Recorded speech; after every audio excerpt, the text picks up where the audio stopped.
It's an honor to be here because I feel like this is the piece of my career and my heart that I've been waiting almost 10 years to be able to really pour into.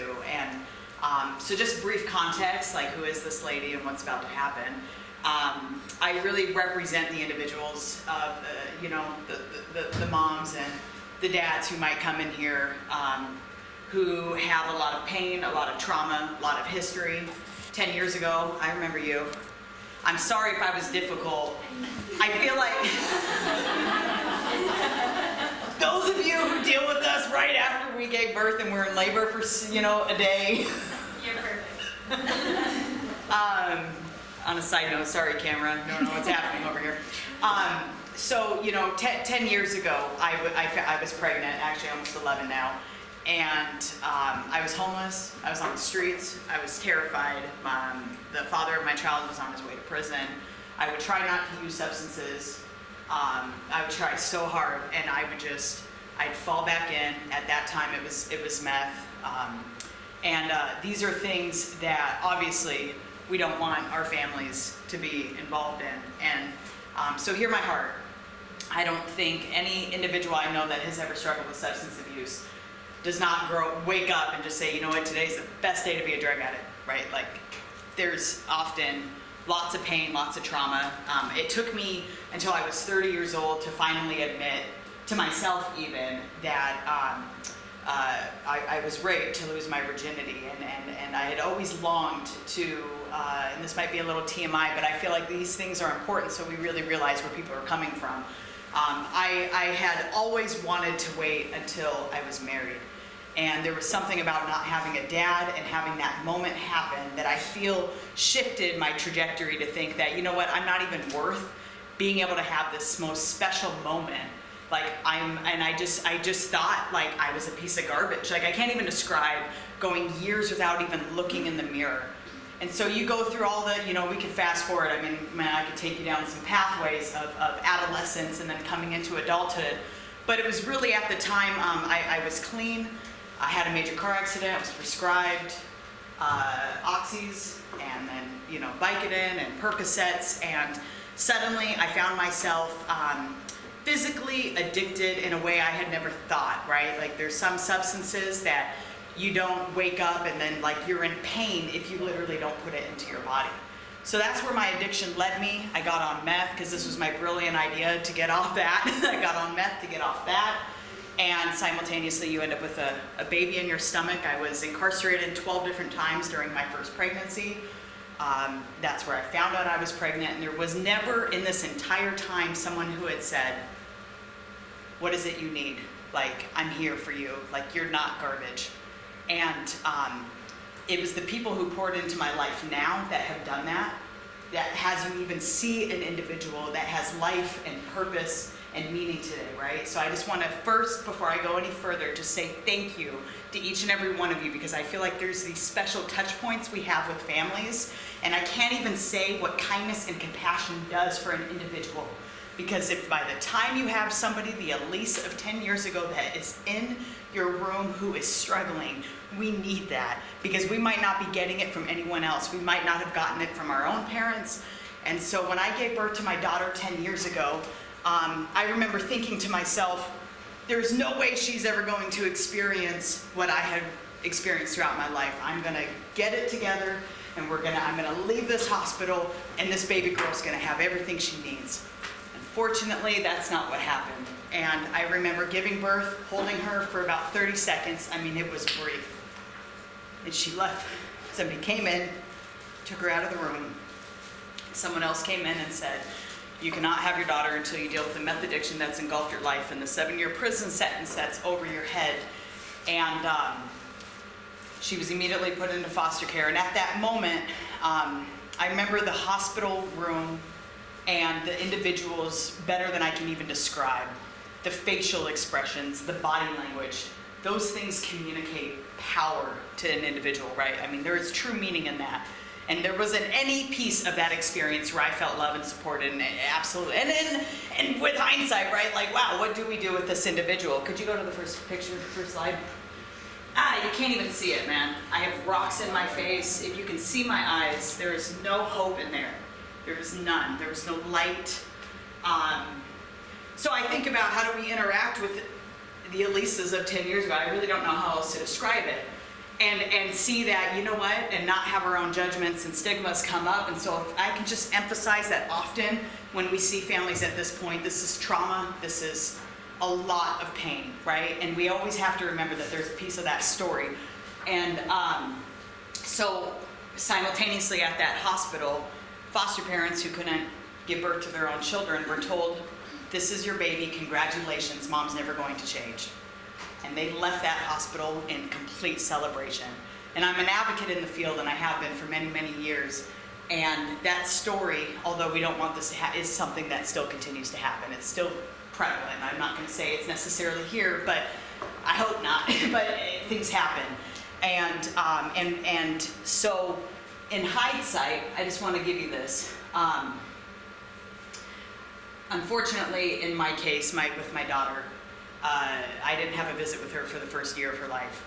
That is not policy. That is not, I mean, that is one of the most egregious things. And I was in treatment. I had judges that stepped up and really made sure that I would be able to stand here today and even have an opportunity to reunite with my daughter, because unfortunately in my case, my social worker thought my child was better off adopted. These are stories we hear all throughout the community.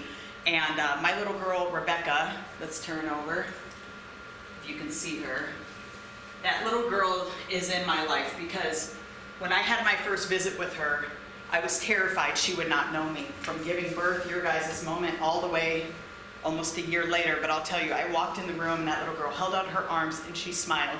And I knew that no matter what pain I had ever been through in life, I was going to figure out how to get this little girl back. And it was an uphill battle, and all the services. And I'll tell you, I had two corners of people. I had people who said, your child should be adopted. I had a treatment counselor who said, I will graduate you if you go sign papers right now, right? Like for somebody who wants to go use substances or might be struggling, that could just be my write-off to go back out and running. But I felt like there was something, there was going to be a shift. And this little girl, she calls me BME, best mom ever. She's my mini-me, looks like me, acts like me, talks like me. I mean, we've been cuddling for years. And literally the day after my case was closed, I've been mentoring other families who are currently in the system.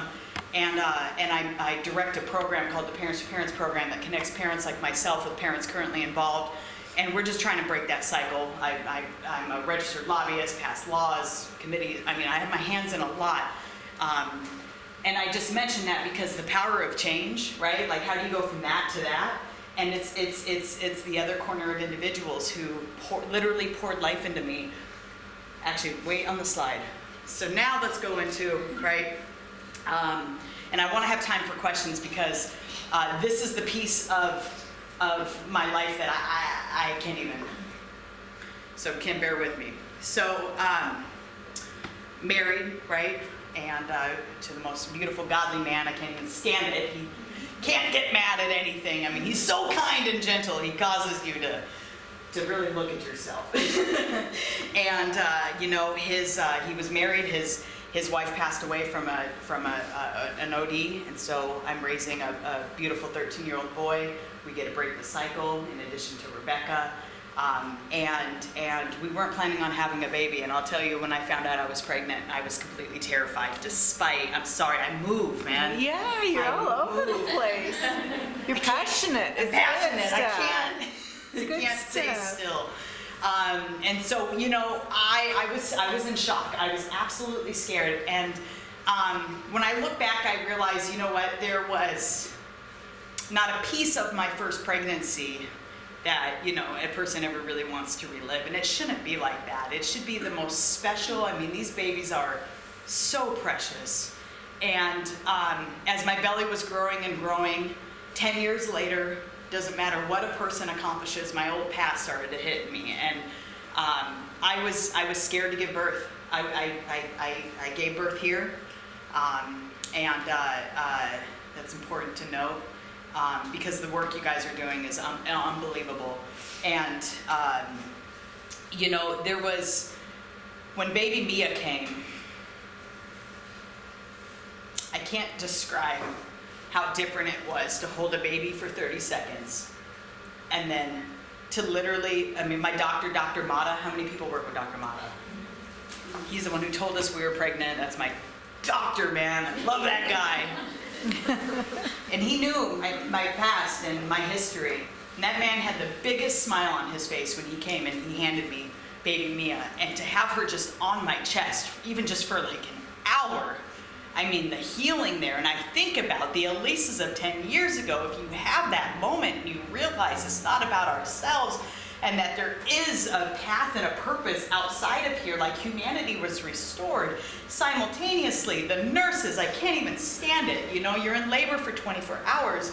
Kim read in my paperwork that I was absolutely terrified. And I was, because here's at the end of the day, I didn't even want a hospital social worker to walk into my room because I've already experienced, right?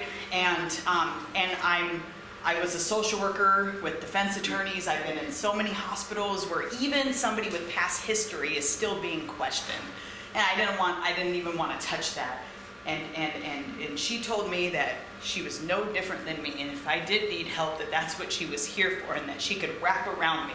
That in and of itself, that message for people, I can't even describe what it did. Because even though I didn't need that help like that today, to know that that's actually happening for some people, like, that's powerful. And I just want to say thank you, because even in the midst of that individual's pain, being able to wrap around them and literally meet them where they're at. You guys have Homeward House going on right now, right? Where families can stay together. My good attorney friend, Adam Baylou, he's opening up an advocacy law clinic here. Does anybody know Adam? Has anybody met Adam yet? No? Attorney. To try to help make sure that these families can stay together. And this notion that there is separating, right? Like what I'm learning about withdrawal symptoms, and that actually some of this might be because the child is longing to be with their parent, and what that does to that connection and the breastfeeding. I'm sorry, that was hard, you know, before your milk comes in. I mean, it's a lot of pain, right? And I'm sorry, I'm still in the midst of it, so I can still talk like this. And so I just want to give you that kind of, that framework, and really some of the most tangible things that I hope we can leave with is there's redemption. Let's go to the next slide. If you can see her. This is baby Mia.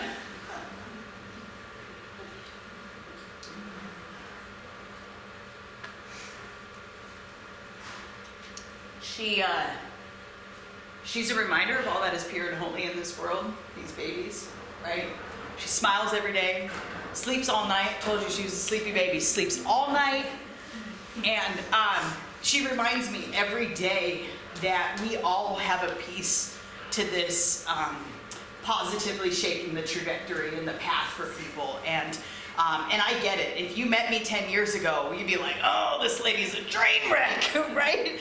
Because it was. I mean, there wasn't a piece of my life that we thought that there was a pathway out of. So my voice today is that, wait, that's not true, right? But it takes people coming alongside of us. It takes people pouring life into us. And at the end of the day, the kindness and the compassion and the empathy, that was restored for me here in this hospital. And I just pray, my prayer is that that can be just passed out to the families so the Eat, Sleep, Console program, all that kind of stuff, right, can be a success. So I'm gonna actually go to the next slide. You can't even see it, it's too dark. This is Rebecca holding baby Mia, and these girls are precious, and so that's kind of the overview. I'm hoping that right now we can shift into questions, because now is an opportunity, whether it's from my professional, personal, educational, like I want to help give you something tangible that you can walk out here with, so we can all just continue to pour love and light into these beautiful families, because I needed it, and I believe that the healthcare system is one direct pathway to be able to do such that, right? And how do we train more on is it appropriate to call 1-866 end harm? Are there supports and services that we can do for this family? There's a lot of prevention work going on right now to try to keep families together, and I see you guys being at the center of some stuff, so can we open it to questions, and I ask for the really hard ones? Right, because it's a good opportunity. We hope. And I hope this is meaningful. I'm sure you all are all very tired.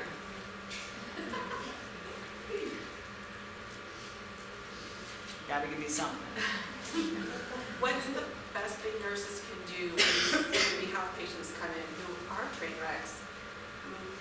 Yes, we want social services to be involved because there's so many aspects that we as one person can't fix, and we don't have the system or the processes that we can fix. But I do understand what you're saying about social services. I can see why people don't want it because they're afraid their child's going to be taken away. But what's the best thing we can do for those people?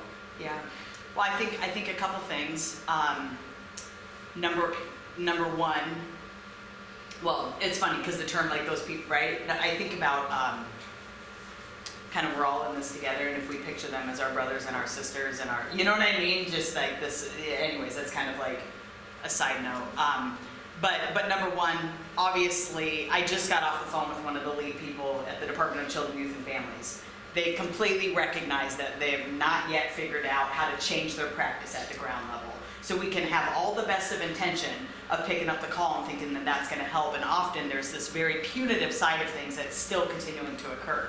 A judge isn't hearing all the great protective factors a family might have, right? Like there's a lot of things at that ground level. So I think of a couple things from nurses from your sphere of influence. Number one, kindness, compassion, empathy, and recognizing that I can pick up on your body language better than I can even describe, right? You can tell me everything in the world, but if you're kind of a certain way, and what's unfortunate is when you're in a state of trauma, if a person is having a hard day, I don't know that. I'm thinking you are thinking that about me. And so being able to separate, I guess for all of us, an individual's worth from their behavior, right? That's at least how I try to approach when I'm working with families. I think a powerful thing too is what Kimberly said. My mentor was Kimberly. Is what is it you need? Are there different areas? And if you are feeling the compassion and the empathy from the individual who's asking you that question, I might be more likely to open up. And here's the scary part about it is I might also be terrified that that's going to get written down and it's going to be used against me. So how do you bridge that within the hospital setting? I don't know. That's a good staff question, right? Because I think that it's worthwhile. There are parents like myself who have navigated the system. It's this work that it's called a parent ally. I know that there's pockets of the work happening in this hospital right now where, you're able to call the parent ally and the parent ally is able to come help mentor because I've been there and I can talk to families in a certain way. So maybe there's some safe buffering that we can figure out how to increase our peer mentorship because I don't want to see substance abuse and parenting do not go hand in hand for me, right? At all. But what I do recognize is if we can get these families connected early on to the support and the treatment and the services and support life and hope for them, right? And help be that catalyst, then we can wrap around them and that baby's going to be better off because we have an old mentality we're trying to fix. Take these children away.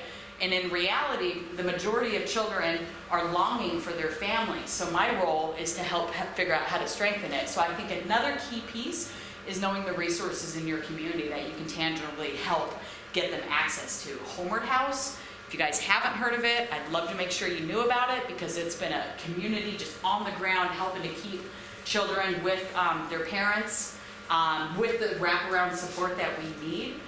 Because if you don't know an answer to something, right, obviously helping to find it so we make sure that those families aren't leaving with it, right? Without the information that they need.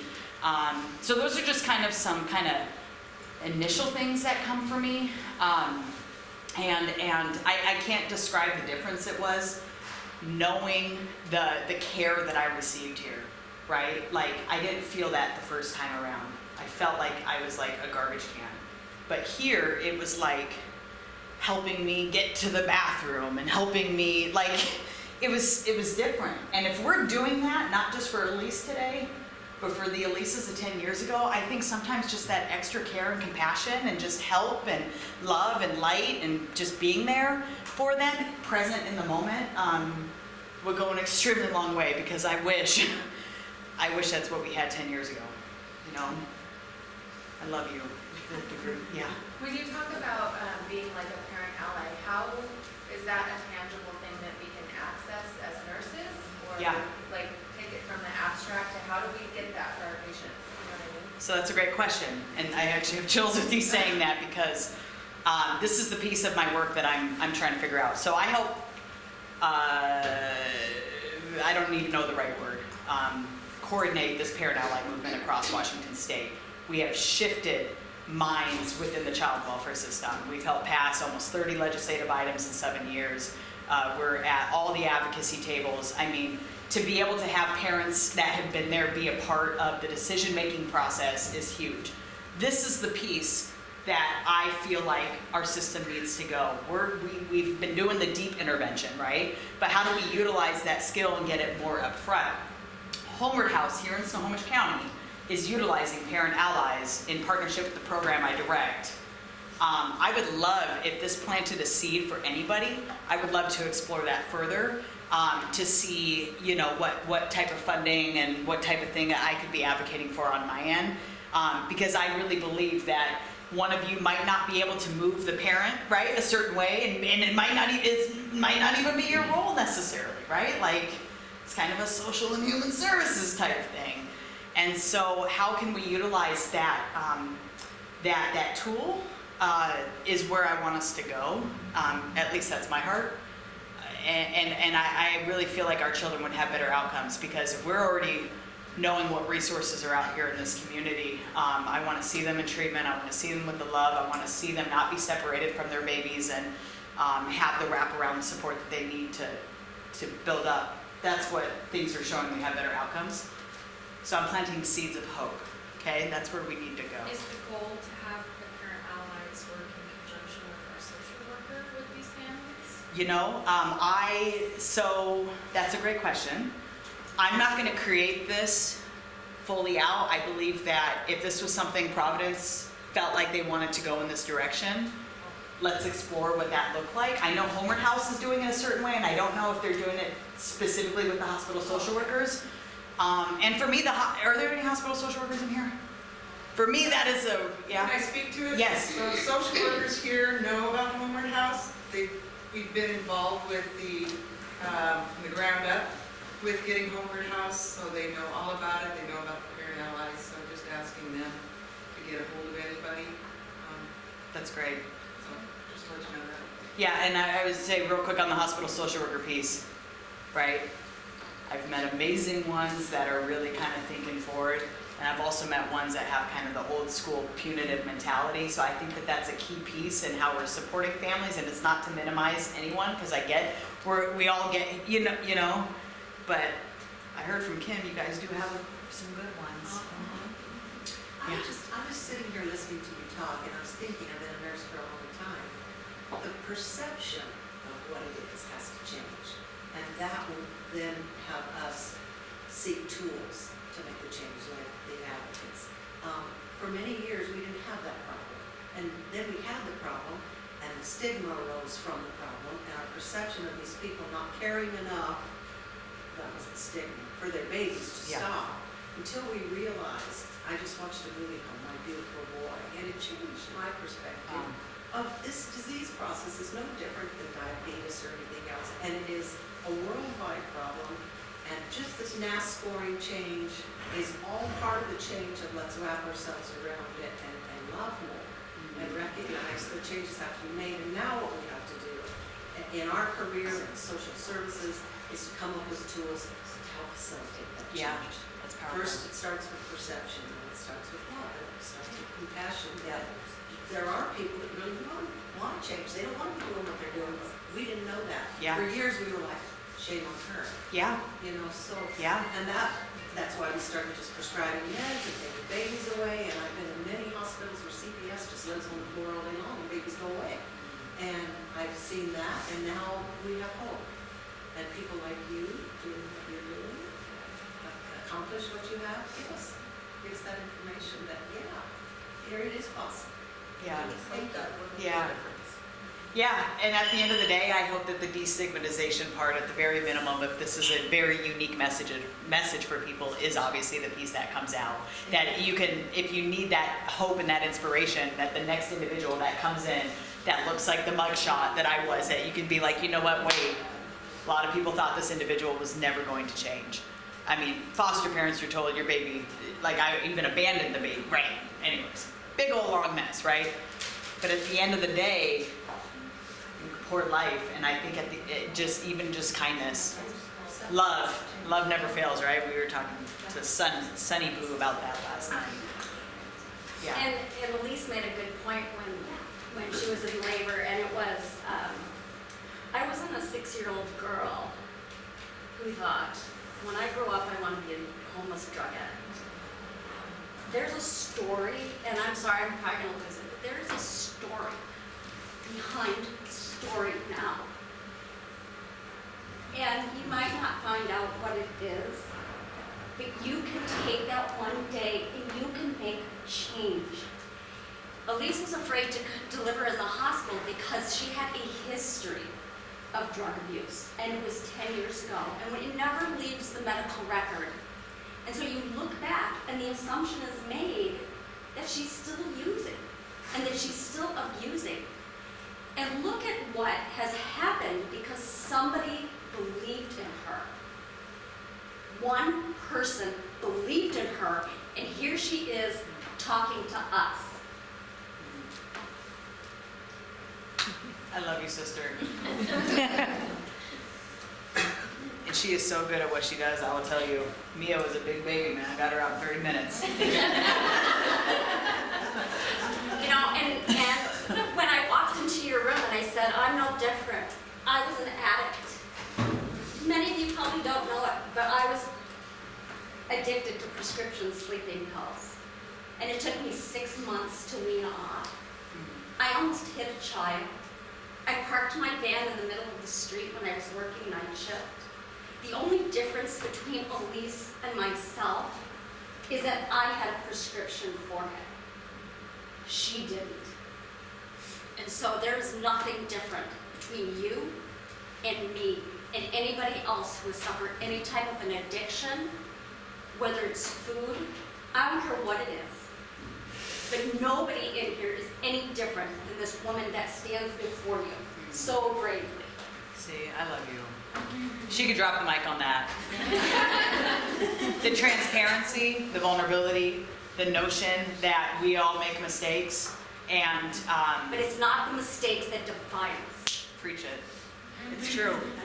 It's true. And that's, I think, the overall takeaway for the families coming in. Because what I want to see is I want to be able to see more families be able to rise up, but it happens with the love and the strength and the support all around. Because I do the work I do for these babies. I mean, you know what I mean? Some people might think I'm a parent advocate, but at the end of the day, if the majority of children long to be with their parents, then this kind of two-gen type of way of operating is so key. And so thank you for saying that, right? Because it has been over 10 years. You know, and yet it's still prevalent. So I imagine the families that are literally living it right now down the street, and how can we be that difference maker? I need some more questions because I see less tears, but we have just a couple more minutes.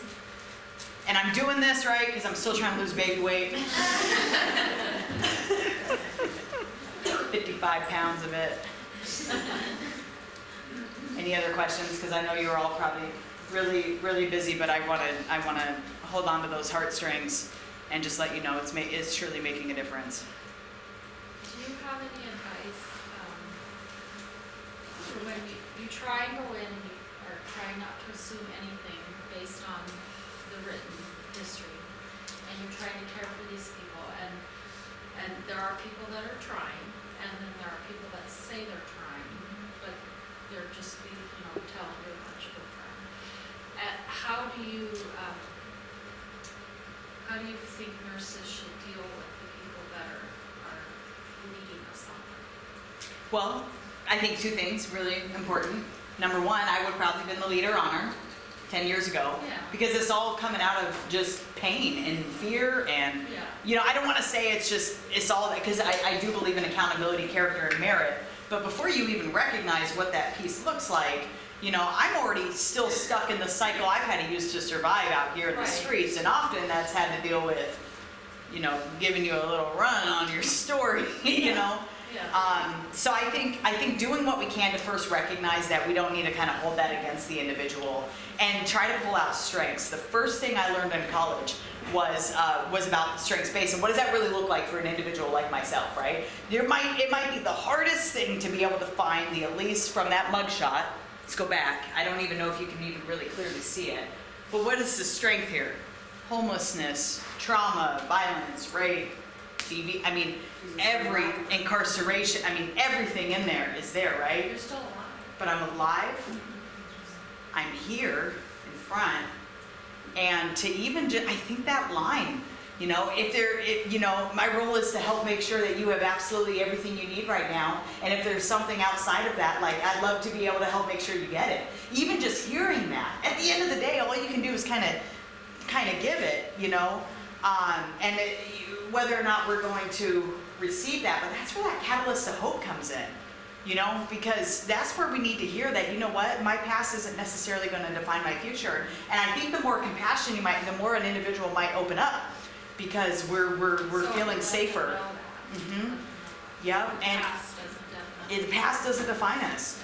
And at the end of the day, you could even reference, like, me, right? Man, I met this mom, and I mean, whatever that looks like, and we can use those moments, because at the end of the day, people need to know that there is a future, and I might not even know that that's there, because I literally, you know, you're dying out there. Yeah. Your soul, you know. Does that help?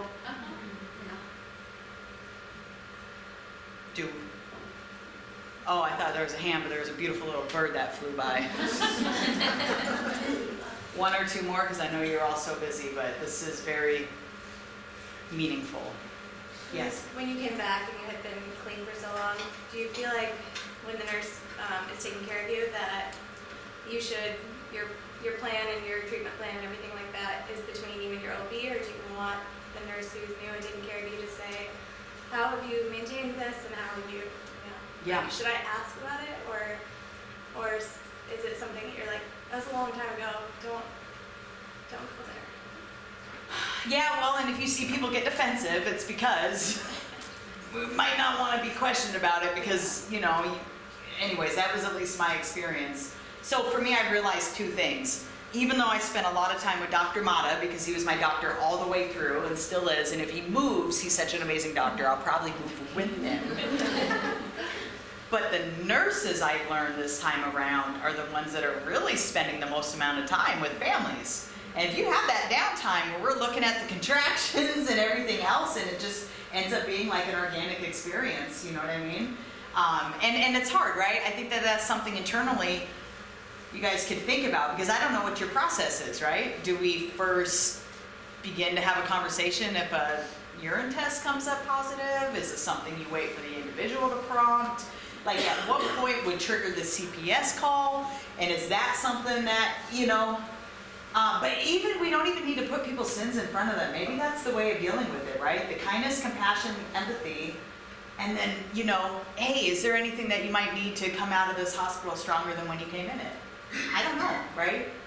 I think some of that is the direct encounter, but I will say that humanity was restored for me by the nurses at this hospital. Again, I'm sorry if I gave you a hard time. I don't remember it. I was in labor for 24 hours. That's my story. I'm sticking with it. But there was someone who sat with me. I think her name was Jessica. Sat with me throughout the night. I felt safe. Even if we could just create a place of safety.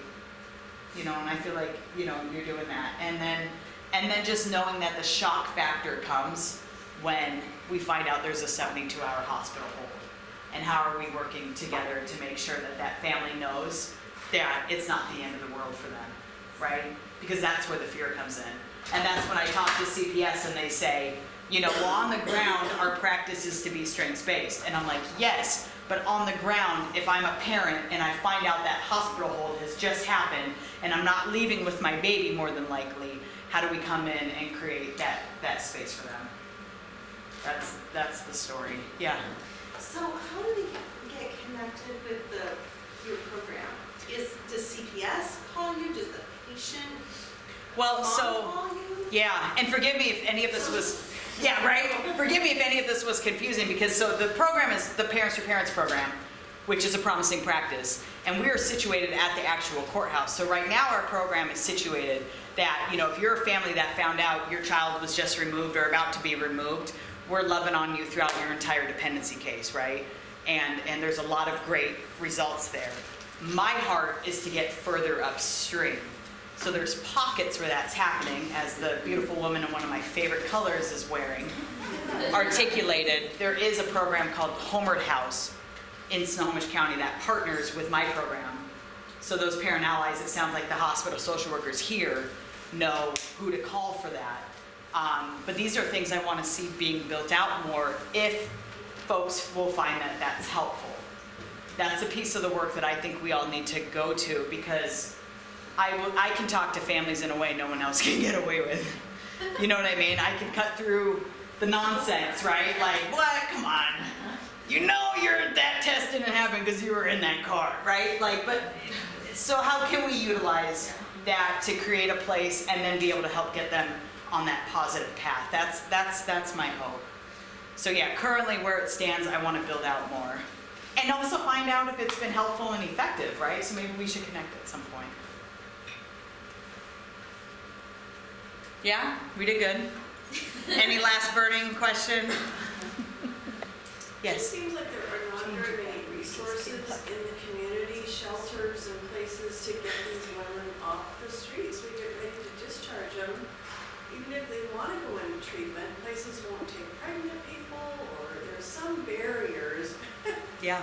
And they end up, going back to their lifestyles because there isn't an alternative like Homeward House or whatever. No, and that's literally one of my pieces of advocacy right now. I go to DC and testify to Congress. There's a Family First Prevention Services Act, which is supposed to be able to give us more funding, right, to get families, keep them together. But my thing as an advocate is like, yeah, but there's not a lot of substance abuse treatment facilities. There's only 2 that accept dads with kids, because that's another great point, right? If mama isn't, right, but you have a dad who's willing to step up, how do we honor that and ensure that they're strengthened? And so that is a continued thing that I think we all need to keep bringing up. Don't get me started on coordinated entry and that housing part of the program. So yeah, knowing what resources are available in the community, because what's unfortunate is the way if a housing agency receives public dollars, they have to go through this coordinated entry process, and if you are in treatment, you're not considered homeless. So they say you have to first be homeless, then you can qualify for some of these housing programs. And if you put me back on the park bench or whatever, I mean, how do you stay clean in that? So you're right, that's a huge piece, is ensuring that stability factor. And I feel like that's what Adam Baylou and his law clinic is trying to help do, is to help speak with families. The Alises of 10 years ago, what positive supports do you have? What place could you be with baby? And making sure that those conversations are happening so there is a good safety plan. I don't want to see people be released to homelessness. I don't want to see them be released to that pain. But I think that sometimes, with the proper individuals and resources, you can be strategic and figure out a plan.